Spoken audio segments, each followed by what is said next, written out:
మనం గోదావరిఖని పట్టణంలో ఉన్నాం. ప్రస్తుతం మనతో పాటుగా గోదావరిఖని పట్టణానికి చెందిన బీజేపీ నాయకులు ఉన్నారు. బీజేపీ ఫీజు రియంబర్స్మెంట్ పైన లడాయి కార్యక్రమాన్ని ఏర్పాటు చేసింది. ఒకసారి బీజేపీ నాయకులతోనే మాట్లాడదాం. అన్న నమస్తే అన్న.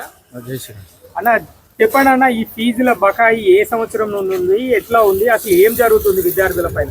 తెలంగాణ వస్తే తెలంగాణలో ఉన్నటువంటి విద్యార్థి యువతకు ఉపాధి విద్యా అవకాశాలు కలుగుతాయని చెప్పేసి ఆ రోజు తెలంగాణ ఉద్యమంలో చురుగ్గా పాల్గొన్నటువంటి విద్యార్థి లోకం ఈరోజు స్కాలర్షిప్లు రియంబర్స్మెంట్ రాక అనేకమైనటువంటి ఇబ్బందులు పడుతున్నటువంటి పరిస్థితి. ఆ రోజు బీఆర్ఎస్ ప్రభుత్వము ఏదైతే ఈ బకాయిలను ప్రారంభించిందో ఈరోజు యొక్క కపట కాంగ్రెస్ పార్టీ 15,000 కోట్ల రూపాయలు అంటే సుమారుగా 40 లక్షల మంది విద్యార్థులు ప్రతి సంవత్సరం 7 లక్షల మంది విద్యార్థులకు ఈరోజు స్కాలర్షిప్స్ కానీ ఫీజు రియంబర్స్మెంట్ కానీ బకాయిలు ఉన్నటువంటి పరిస్థితి. నానాటికి కుప్పలాగా పెరుగుతూనే ఉన్నది అది. కానీ ఈ రోజు వరకు మాత్రం ఆ బకాయిలు చెల్లించలేనటువంటి పరిస్థితి.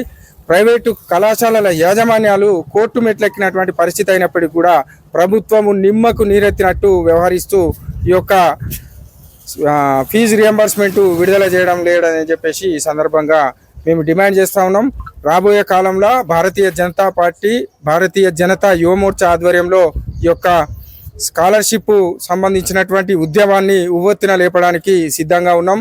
విద్యార్థి లోకాన్ని అందరినీ కూడా కలిపి ముందడికి తీసుకుపోవడానికి సిద్ధంగా ఉన్నాం. మీరు చెప్పండి అన్న, ఎట్లాంటి అంశాలు ఉండబోతున్నాయి? అంటే బీజేపీ లడాయి కార్యక్రమం చేస్తున్నారు కదా, ఎట్లా ఉండబోతుంది? ఇంకా ఫీజుల బకాయి బీజేపీ లడాయి కార్యక్రమము భారతీయ జనతా పార్టీ యువమోర్చా ఆధ్వర్యంలో ఈరోజు రాష్ట్ర వ్యాప్తంగా జరుగుతూ ఉంది. ఒకసారి కనుక మనం ఆలోచన చేస్తే ఈ రాష్ట్రానికి విద్యాశాఖ మంత్రి లేడు. ఉన్న ముఖ్యమంత్రి కూడా విద్యార్థులను లంగలు, లఫంగాలు, చదువు రాని వాళ్ళు, కనీసము జాబ్ అప్లికేషన్లు కూడా నింపలేని పరిస్థితిలో ఉన్నాడని ఈరోజు ఆయన మనసులో ఏదైతే ఉన్నదో వీళ్ళకు ఫీజులు దండగా, వీళ్ళకు ట్యూషన్ ఫీజులు దండగా, వీళ్ళ మీద అనవసరమైన వ్యయాన్ని పెట్టడం వృధా అని ఆయన మనసులో ఏదో ఉందో అది అక్కసు రూపంలో మొన్న బహిరంగంగానే కక్కడం జరిగింది.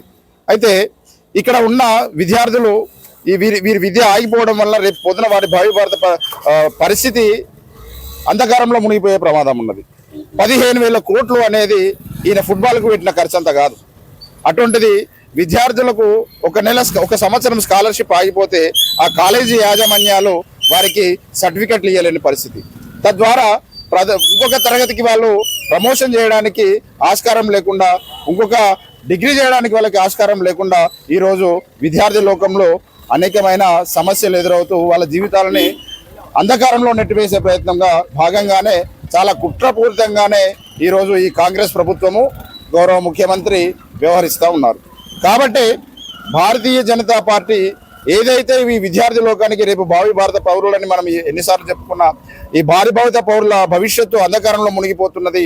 కాబట్టి ఈ సమస్యను మనం తీసుకొని వాళ్ళకి ఎంత కష్టమైన నష్టమైన జైలు పాలైన భారతీయ జనతా పార్టీ కార్యకర్తలు పర్వాలేదు, కానీ ఈ 15,000 కోట్ల రూపాయల బకాయిలను వెంటనే రాష్ట్ర ప్రభుత్వం చెల్లించే వరకు మనం ఉద్యమం చేయాలని నిర్ణయం చేసింది. దానికి అనుగుణంగా భారతీయ జనతా యువమోర్చా ఆధ్వర్యంలో ఈరోజు రాష్ట్ర వ్యాప్తంగా ఉన్న విద్యార్థి లోకాన్ని తట్టిలేపుతూ వాళ్ళకి ఈ సమస్య మీద అవగాహన కల్పిస్తూ ఈ కార్యక్రమాన్ని చేపట్టడం జరిగింది.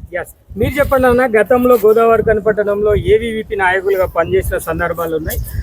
అప్పుడు గతంతో పోల్చుకుంటే ప్రస్తుతం ఎట్లా ఉంది ఫీజు రియంబర్స్మెంట్లు కావచ్చు, లేదంటే ఇతరత్ర అంశాలు విద్యా వ్యవస్థ పైన?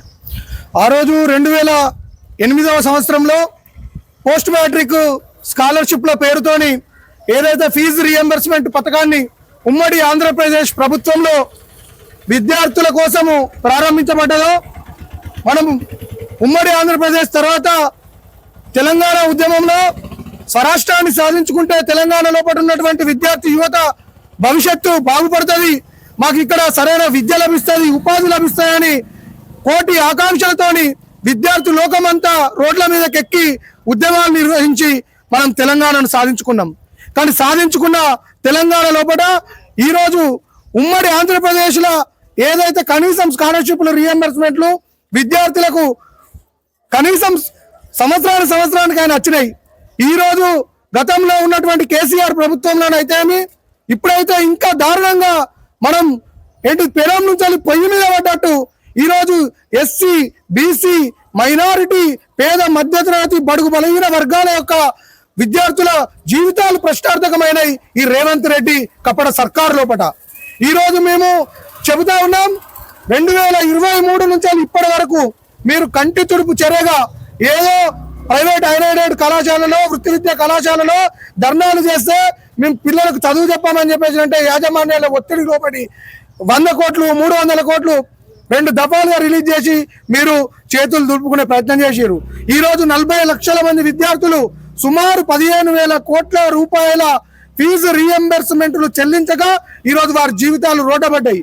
విద్యార్థుల తల్లిదండ్రులు ప్రొఫెషనల్ ఎడ్యుకేషన్ లో ఉంటే వాళ్ళు రేపు వాళ్ళు కాంపిటేటివ్ ఎగ్జామినేషన్ పోదామని అనుకున్నా, లేకపోతే పై చదువులకు పోదామనుకున్నా సర్టిఫికేట్లు మీకు మాకు ఫీజులు రాలే కాబట్టి మీకు సర్టిఫికేట్లు ఇయ్యము అనే పరిస్థితి విద్యార్థుల తల్లిదండ్రుల పరిస్థితి ఈరోజు గోసపడతా ఉన్నారు విద్యార్థుల తల్లిదండ్రులు.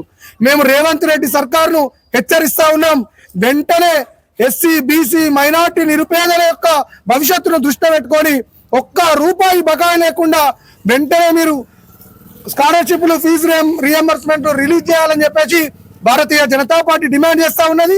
అదేవిధంగా ఏదైతే ప్రొఫెషనల్ స్టూడెంట్స్ ను ఏదైతే రేవంత్ రెడ్డి మీరు కనీసం జాబ్ అప్లికేషన్ ఫామ్స్ నింపడానికి కూడా పనికిరారు అని చెప్పేసి అవమానించారు. ఈ రోజు తెలంగాణ లోపల ఉన్న విద్యార్థి లోకానికి రేవంత్ రెడ్డి వెంటనే క్షమాపణ చెప్పాలని చెప్పేసి మేము భారతీయ జనతా యువమోర్చాగా డిమాండ్ చేస్తా ఉన్నాం. Thank you.